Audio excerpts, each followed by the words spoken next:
Баршаңызға сәлем. Бүгін мен сіздерге осындай кешкі астың рецептімен бөлісетін боламын. Менің каналыма тіркеліп, лайк басып, қоңыраушаны басып кетуді ұмытпаңыздар. Ең алдымен біздің тамағымызға керек заттардың барлығын дайындап аламыз. Қанша грамм екендігін барлығын описанияға жазатын боламын. Бірінші қызып тұрған қазанымызға сұйық май саламыз. Сұйық май 50 граммдай, 50 миллилитрдей саламыз. Содан кейін жақсылап ұзынша етіп туралған тауық етін салатын боламыз. Тауық етін ұзынша етіп турасаңыздар әдемі болып тамағымыздың көркін ашып тұрады. Содан кейін 2 пиязымызды саламыз. Араластырамыз кішкене. Помидор 1 бас. Оны да саламыз. Кішкене араластырып жібереміз содан соң.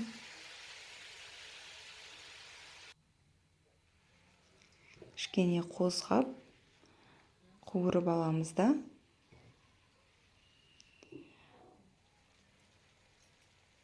Үстінен сарымсақ саламыз. Сарымсақты 2-3 тал салсаңыз, 2-3 бастан салсаңыздар болады.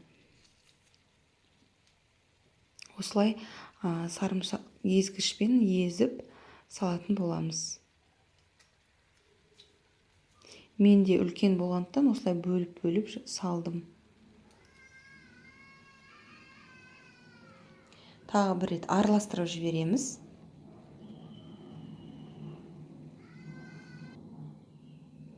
Содан соң соя соусын саламыз. Соя соусын қалауларыңызға қарай, егер де сіздер жақсы көретін болсаңыздар, көбірек салсаңыздар болады.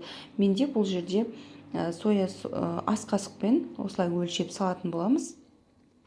Қаласаңыздар 3 ас қасық, 4 ас қасық, 5 ас қасыққа дейін салсаңыздар болады.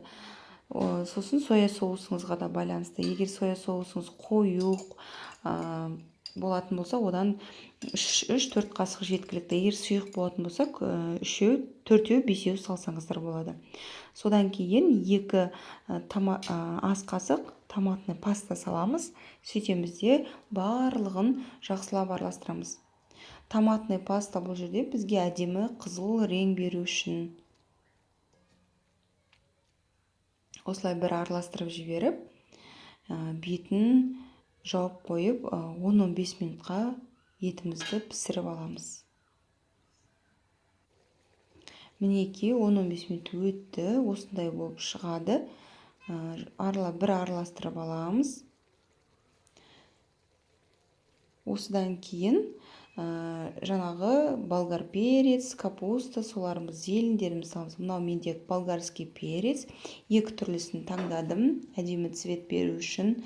Содан кейін пекинский капустамызды саламыз. Содан кейін селтерейдің жапырақтарын әдемі болып тұру үшін, әдемі ерекше дәм беру үшін салатын боламыз. Енді барлығын жақсылап араластырамыз. Араластырып аламыз.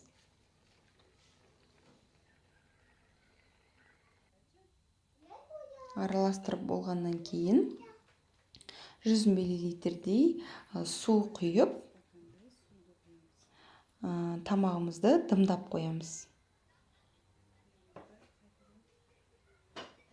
Бетін жақсылап жауып, дымдап қоятын боламыз.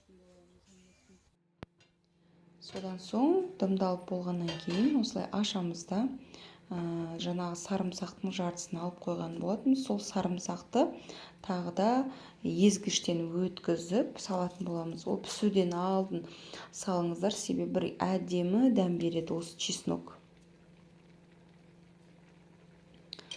Осылай чесноктарымызды салып, араластырып, бетін жауып қоямыз тағы да 5 минутқа. Дәмін көрсеңіздер болады. Менде соя соусын дәмі тұздығы жеткілікті болғаннан кейін салмауға да болады. Егер де тұзы аз болатын болса, кішкене тұз салып жіберіңіздер. Кейде кейбір соя соустарының ащылығы, яғни тұздылығы өте басым болғандықтан оларға тұз салуды қажет етпейді. Бір рет араластырып жібереміз.